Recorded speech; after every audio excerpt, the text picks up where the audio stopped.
కేవలం ఒక భూమి సాకుగా చూపెట్టేసి ఒక వ్యక్తిని నడి రోడ్డు మీద కత్తులతో పొడిచి చంపేశారు. ఇది కేవలం భూమి పంచాయతీనా? లింగయ్య భార్యని అడిగి తెలుసుకున్నాం. ఏం జరిగిందమ్మా? నాయన నా భర్తను అత్త మార్చిండు. రమణారెడ్డి గారు బీఆర్ఎస్ పార్టీ హరిబాబు గారు చంపించిండు. మేడిగడ్డ కేసు వేసినని కేసు మేము గెలుస్తాం అనుకొని హరీష్ రావు గారు కేటీఆర్ గారు రమణారెడ్డి హయాంలోనే హరిబాబు గారు చంపించిండు. ఓ నాయన ఇంత దారుణంగా చంపిండ్రు.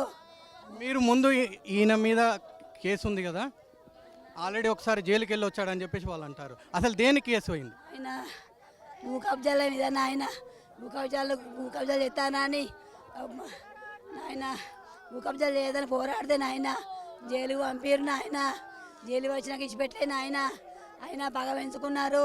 మెడిగడ్డ కేసు వేసినా అని ఆ గుట్ర పెట్టుకొని నా పత్రం ఇట్లా అంతా మార్చిండ్రు. కేటీఆర్ గాడు హరీష్ రావు గాడు గంట రమణారెడ్డి హస్తంతోనే హరిబాబు గారు చంపించిండు. హరిబాబు అనుచరులను పెట్టి నా మొత్తం చంపించిండు. వాళ్ళప్ప మాకు బీఆర్ఎస్ పట్టాలు గుండాలు చంపించిండ్రు. మాకేవో శత్రుత్వం లేదు. అలా ఉన్నోళ్ళు మా పట్టోళ్ళు ఉన్నారు. ఆడుకుంటూ చంపించిండు. రేణుకుంట రవి గాడు, రేణుకుంట సంజీవ్ గాడు, రేణుకుంట కుమరుడు వాళ్ళ అందరూ ఒకటైనా పత్తాలు తాత మార్చిండ్రు. వాళ్ళు చెప్పేది ఓన్లీ భూమి అంటున్నారు, మీరు చెప్పేది కాళేశ్వరం అనేది. దీంట్లో చాలా ఆయన ముందు నుంచి పోరాడుతున్నాడు చాలా కాళేశ్వరం గురించి. దీంట్లో ఎన్ని లక్షల కోట్లు పోయాయని చెప్పేసి మీకు గతంలో ఏమన్నా మీ ఆయన ఏమన్నా చెప్పాడా? నాకు కుంభకోణం చెప్పిన దానికి ఏం చెప్పలే. మా కుంభకేం జరుగుతుంది దాని మీద అని చెప్పిన అంతే. ఎన్ని కోట్ల నాకు చెప్పలే. నేను కౌన్సిలర్ ఉన్నాను ఆయన చూసుకునేది. కాకపోతే అక్రమంగా జరుగుతుంది, అన్యాయం జరుగుతుందని కేసు వేసింది. దాని మీద కేసు నిన్న మొన్న మేము గెలిచినాం వచ్చేది ఉండే. అది వస్తే మా ఆటలు తాగాయని ఇగో ఇట్లా అత్త మార్చిండ్రు. మళ్ళా కలెక్టర్ ఆఫీస్ కాడ వెంకటేశ్వర స్వామి గుడికి కాడ అది కాదు అదే ఆ భూమి కాడ పోరాటం చేసిండు. దాని గోరంటలకుంటే భూమి కాడ చేసిండు.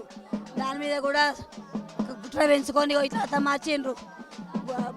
బీఆర్ఎస్ పార్టీ వాళ్ళ గుండాలు చంపించిండు. నా భర్తను భూ కబ్జాల మీదనే భూ కబ్జాలు చేయలే, అక్రమంగా దోసుకుంటారని పోరాడిండు. అందుకో ఇది ఫలితం మాది.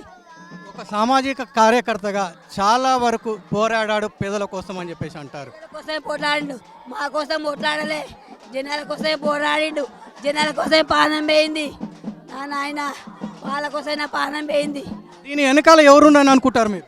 రమణారెడ్డి గారు ఉన్నాడు, హరిబాబు గారు ఉన్నాడు. వీళ్ళిద్దరే చంపించిన భర్తను.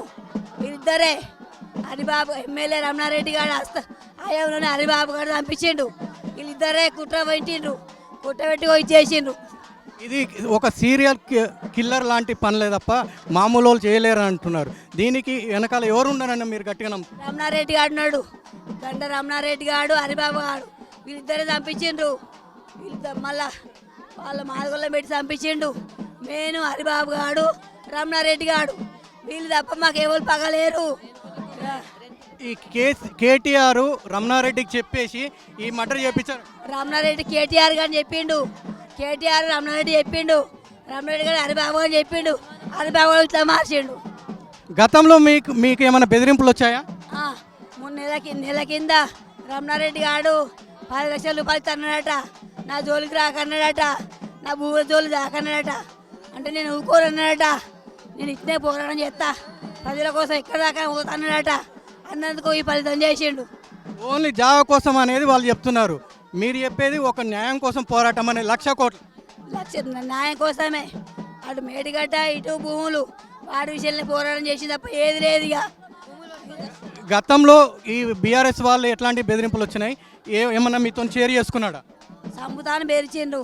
మా భూమి మా అత్త సంపాదించిన భూమి గుంట భూమి అంటే గుంట భూమి ఇవ్వకుంటే హరిబాబు గారికి ఇవ్వకుంటే పగ పెంచుకొని జైలు 4 సార్లు జైలు పంపిండ్రు. అయినా భయపడలే, జైలు పోతే భయపడలేడని అది చేసిండ్రు. మీకోసం పోరాడిన ఒక లాయర్ కూడా గతంలో చనిపోయాడట. దానికి దీనికి ఏమన్నా సేమ్ అలాంటి రిలేషన్ ఉన్నది. ఆయన గట్టినే ఒత్తిడి చేసిండు. గంట సంజీవ్ రెడ్డి ఆయన వెనక మళ్ళీ ఈయన పంపించిండ్రు, ఒక్కడు వేయండు, ఈయన కూడా పంపిద్దామని ఇట్లా చేసిండ్రు. ఈరోజు తీర్పు వస్తున్నది, ఈ తీర్పు మీకు ఫేవర్గా వచ్చే అవకాశాలు ఉన్నాయన్న ఉద్దేశంలోనే ఈ మర్డర్ అయిందనేది అంటారు. నాకు న్యాయం కావాలి, నా భర్తను చంపిన వాళ్ళు వాళ్ళిద్దరే, అది నాకు న్యాయం చేయండి అంతే. మీరు ప్రభుత్వాన్ని ఏం కోరుతున్నారు? నా భర్తను చంపిన వాళ్ళు వాళ్ళకు ఉరి శిక్ష పడాలి, మరణ శిక్ష పడాలి. అప్పటిదాకా నాకే సాయం వద్దు. నా భర్తను చంపిన వాళ్ళు వాళ్ళు చచ్చి సావాలి అంతే. అంతనే పోరాటం చేస్తుంది. పోరాటం నేను ఆపా పోరాటం చేస్తా. నా భర్త మనిషి ఉండాలి, వాళ్ళు చచ్చేదాకా నేను నిద్ర పోను, ఉంటానే పోరాటం చేస్తా. నేను ఈ లింగే ఆశయాలు మీరు కొనసాగిస్తారు. ఆయన ఆశయాలు కొనసాగిస్తా. నేను నడి రోడ్డు 12 గంటలకనే బయటికి వెళ్ళి పోరాటం చేస్తా. నేను వాళ్ళు చంపాలని నువ్వుకోను, వాళ్ళ మీద యాసిడ్ పోతా, వాళ్ళని చంపుతా. నా భర్త ఆశయాలను నేను నెరవేర్చినాక నా ప్రాణం అవుతుంది. నా పిల్లలు ఏమైనా ఆగమని పర్వాలేదు. నా భర్త ఇట్లా వేసిన అట్నే చేస్తా. నేను భయపడే ప్రసక్తే లేదు. ఆయన చంపిన వాళ్ళు రావాలి అంతే. ఎంతకాలం ఉంటారు సార్ వాళ్ళు కూడా? చంపించి ఎంతకాలం వాళ్ళు కూడా ఉంటారో చూస్తాం సార్ మేము కూడా. ఎంతకాలం బ్రతుకుంటారో వాళ్ళే. అప్పుడు నేను ఊరుకుంటా. నేను వాళ్ళు వచ్చేదాకా నేను పోరాటం చేస్తాను. నేను ఆపలేను. దీన్ని బెదిరింపులాగా అనుకోవచ్చా? మిమ్మల్ని ఇట్లా భయపడిపించారని అనుకోవచ్చా? బెదిరింపు కాదు. నేను ఒక్కడు ఉంటే మీరు ఏం చేయలేను అనుకున్నాడు. నా ఓన్గా చెప్తాను. నేను నా భర్తను చంపిన వాళ్ళు వాళ్ళ సంపద నేను ఊకోను. నా లక్షల కోట్లు వచ్చినా మంచిదే.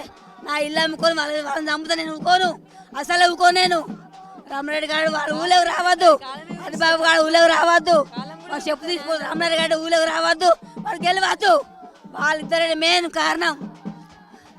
మీకు 4 రోజుల కింద చెప్పిండు రమణారెడ్డి 1,00,000 రూపాయలు అన్నాడట, 10 లక్షలు ఇస్తా ఊకో అన్నాడట. నేను ఊకోను అన్నాడట. నాకు చెప్పిండు. ఆయన అబద్ధం మాట్లాడు కాదు. నేను ఎవరి మాట పట్టుకొని నేను చెప్తలేను. నా భర్త నాకు చెప్పింది నేను చెప్తానా. ఆ ఆశయాల్ని పైసలు తీసుకొస్తారు సార్ ఆయనని, పైసలు తీసుకొస్తారు. ఆయన ఇప్పుడు తీసుకురారు కదా, మరి పైసలు మాకెందుకు? పోయిన వాళ్ళు కూడా తీసుకెళ్తారా? చూస్తాం మేము కూడా ఎంతకాలం బతుకుతారు. దీన్ని చంపించిండు. వాళ్ళ చంపితే కేసు అవుతుందని మాదిగోళ్ళ పెట్టి చంపించిండ్రు. వాళ్ళ మెయిన్ రోడ్డు మీద నాడి రోడ్డు మన మిర్యాలకు కూడా ఎట్లా అత్తే జరిగిందో అట్లా జరిగింది. అత్తే మిర్యాలకు కూడా ప్రణయ్ అత్తే ఎట్లా జరిగిందో నా భర్త అట్లా జరిగింది. రమణారెడ్డి అట్లా చేయబట్టే నా భర్త చనిపోయిండు. ఇలా ఆప్షన్ లేదు. వాళ్ళిద్దరే. పోలీసు వాళ్ళు ఏం చెప్తున్నారు? పోలీసు వాళ్ళు మీకు న్యాయం చేస్తామంటారు. వాళ్ళకి నాకు నమ్మకం లేదు. నా పోరాటం నేను ఆపుతా. న్యాయం చేస్తాను చేయకుండా నేను న్యాయ పోరాటం ఆపా. మీరు బీఆర్ఎస్లో ఇద్దరు సేమ్ పార్టీలో ఉన్నారు కదా, మీకు ఎక్కడ ఇష్యూ జరిగింది అసలుకి? మీరు ఈ అవినీతి మీద పోరాడినందుకైనా ఆయన బయటకు వచ్చింది. ఆ భూమి విషయంలో గుంట భూమి ఇవ్వకుంటే నిలబెట్టుకున్నారు. ఈయన ప్రశ్నిస్తాడనే మమ్మల్ని దూరం పెట్టిండు. కేటీఆర్ వచ్చిన రోజు ఎవరో వేట కేటీఆర్ తిట్టిండట. అప్పటి నుండి మా పక్షం పెట్టుకొని మా ఆయనను సంపుదాలను ప్లాన్ వేసిండ్రు. కేటీఆర్ వచ్చిన కాంచెలు మా ఆయన పగబెట్టుకున్నారు. ఆయన ఉత్తర ఓడిచోడు గారు రమణారెడ్డి ఆయన దిక్కే ఉన్నాడు. ఆయన సపోర్ట్ చేసినా కూడా ఈయన ఇట్లా అత్త మార్చిండు. ఏం చెప్పాలి? కుట్రలు గుతంతాలు పెట్టుకొని ఇట్లా వేసిండు మమ్మల్ని. మీ డాడీ మీతో బాగానే మీతోనే ఎప్పుడన్నా ఇలాంటి షేర్ చేసుకుంటాడా? అంటే పొలిటికల్కి సంబంధించినవన్నీ చేస్తాం. ఏం చెప్పాడు మీకు? అంటే మేము చూస్తున్నాం కదా, జైలుకి వెళ్ళి వస్తాడు ఆయననే తీసుకెళ్ళి మళ్ళీ పెద్ద పెద్ద ప్రెజర్స్ ఉన్నాయని చెప్పేటోడు. పోలీస్ వాళ్ళు కూడా కొందరు చెప్పారు. ఎవరంటే రమణారెడ్డి పేరు చెప్పిండు, హరిబాబు పేరు చెప్పిండు. 6 సార్లు జైలు వేయండు. ఎవరు తోలినంటే రమణారెడ్డి పేరు హరిబాబు పేరు చెప్పిండు. ఇద్దరు పేర్లే చెప్పిండు. మీరు పోలీసు వాళ్ళని ఎప్పుడు సెక్యూరిటీ కోరుకోలేదా? సెక్యూరిటీ కొడుకునే వాళ్ళు మాకు సెక్యూరిటీ ఇవ్వలే. రామనాయుడు గారి మాటలే పట్టుకొని మాకు సెక్యూరిటీ ఇవ్వలే. ఎన్నిసార్లు నేను కంప్లైంట్ ఇచ్చిన వాళ్ళు ఏం పట్టించుకోలేమమ్మ. ఇప్పుడు పట్టించుకుంటామంట. ఇంత డబ్బులు తీసుకున్న వాళ్ళు కూడా ఎంతకాలం బ్రతుకుతారు సార్? చూస్తాం కదా, వాళ్ళు కూడా ఎంతకాలం ఉంటారో అది కూడా చూస్తాం. న్యాయం సరిపోయిన వాళ్ళు కాలమే. నా పిల్లలకు నాకు న్యాయం కావాలి. నా కొడుకు నా బిడ్డ అప్పుడు ఇష్టం కావాలి. న్యాయం జరిగేదాకా నేను పోరాటం చేస్తా. పోరాటం నేను ఆపా. ఎమ్మెల్యే గెలవద్దు రావద్దు. నేను ఊకోను. నేను న్యాయపోరాటం చేస్తా. ఖచ్చితంగా చేస్తాను. నేను పోరాటం చేస్తాను. ఈరోజు కోమటిరెడ్డి వెంకరెడ్డి మంత్రి ఒకటి చెప్పాడు, బీఆర్ఎస్ కేసీఆర్ వాళ్ళ బాధితులు ఎవరైనా ఉంటే డైరెక్ట్ వచ్చేసి సీఎంకి కంప్లైంట్ చేయమని చెప్పేసి. సీఎంకి చెప్తా నేను. ఇప్పుడు రమ్మన్న సీఎంకి వస్తా. నేను చంపించింది హరిబాబు గారు రమణారెడ్డి గారిని. నేను సీఎం చెప్తా. నేను అక్కడికి రమ్మని వస్తా. నేను నాకు సీఎం కావాలని కోరుకున్నా.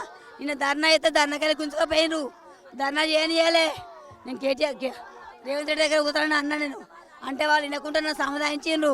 మీకు న్యాయం చేస్తామంటాను.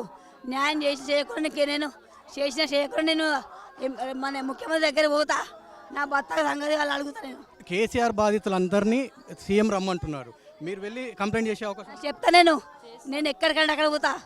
నేను సీఎం దగ్గర పోయి కంప్లైంట్ ఇస్తాను. నేను నన్ను చంపింది నా భర్తను చంపింది హరీష్ రావు గాడు, కేటీఆర్ గాడు, రామనారెడ్డి అస్తంలో కొత్త హరిబాబు గాడు ఉన్నాడు. వీళ్ళు మళ్ళీ ఇక్కడ అనుచరులు ఉన్నారు. వాళ్ళ పేర్లు మొత్తం నేను బయట పెట్టి నేను సీఎం చెప్తా. ఇటువంటి అత్త జరగరాదు, జరగద్దు. నాకు జరిగిన అన్యాయం ఇంకో ఆడదాన్ని జరగద్దు. ఇంకో ఆడపిల్లకి ఇలాంటి అన్యాయం జరగద్దు. చూడండి రక్తం అడుగులో నా భర్త చనిపోయాడు. 6 గంటలకే హత్య జరిగింది. అడవిలో కూడా కాదు, మెయిన్ రోడ్డు మీద కావాల్సుకొని మర్డర్ చేసిండ్రు. నలుగురు రెడీగా వాళ్ళ ముసుగులు వేసుకొని అందరూ ఈయన ఫాలో అయ్యారని చెప్పేసి ఒక ఫంక్షన్ పోయి వస్తుంటే ఫాలో అయ్యి మర్డర్ చేశారంటారు. మాస్కులు పెట్టుకున్నారట.